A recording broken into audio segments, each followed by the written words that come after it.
Okay, I'm back again. This time we're going to talk about key bushings. This is an optional thing. Many of you already have other ways of doing key bushings. I'm using cauls. There's an excellent video on doing piano keys using the Spurlock 2-caul method. I've got the link to that listed below.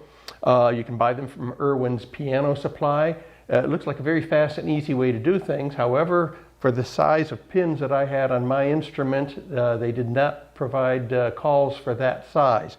My keys are, or the pins are 113 to 115 thousandths of an inch.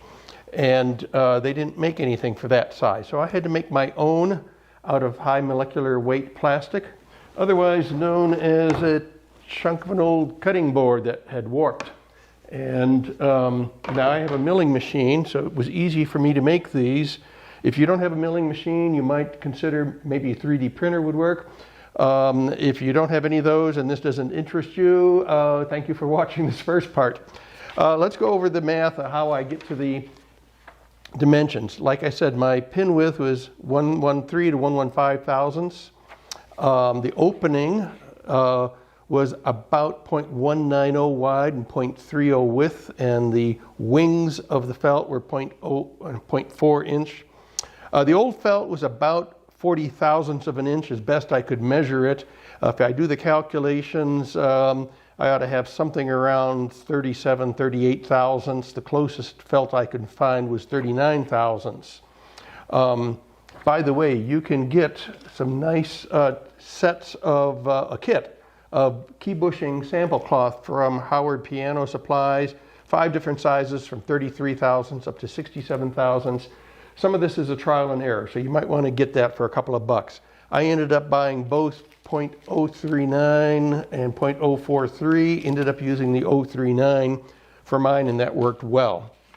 Here's the dimensions on the caul. For the final fit with both felts in, I went 5 thousandths of an inch larger, and you see the dimensions there.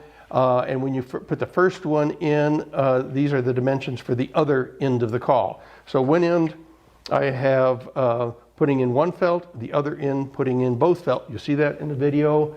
Stay tuned for the next section of me doing this.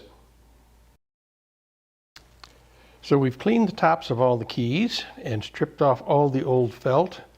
And I've put new felt here where this touches the stickers that connect down to the valves, and these little pads go to the couplers. And the last thing to do is the bushings, the key bushings. There you can see the pad. The key bushings ride up and down on a polished metal pin.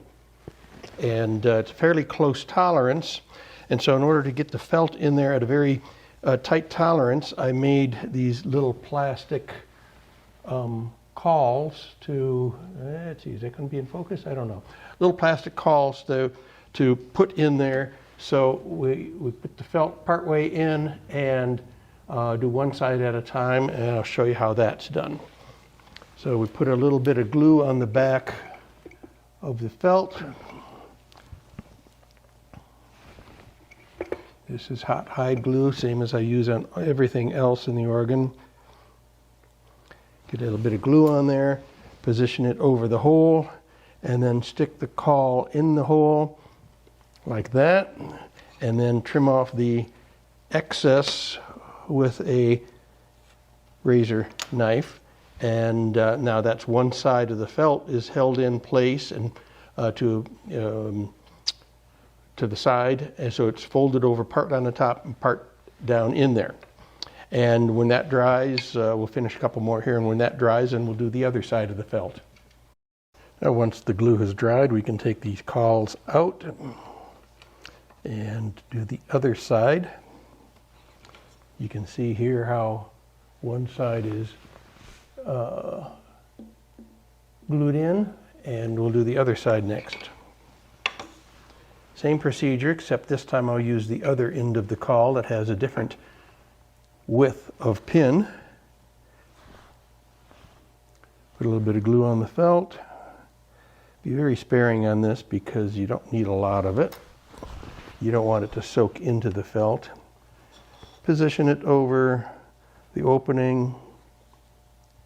Put the caul in. And there you can see it's in. And trim it off with the razor knife again. And repeat as often as necessary. And that's how we replace key bushings.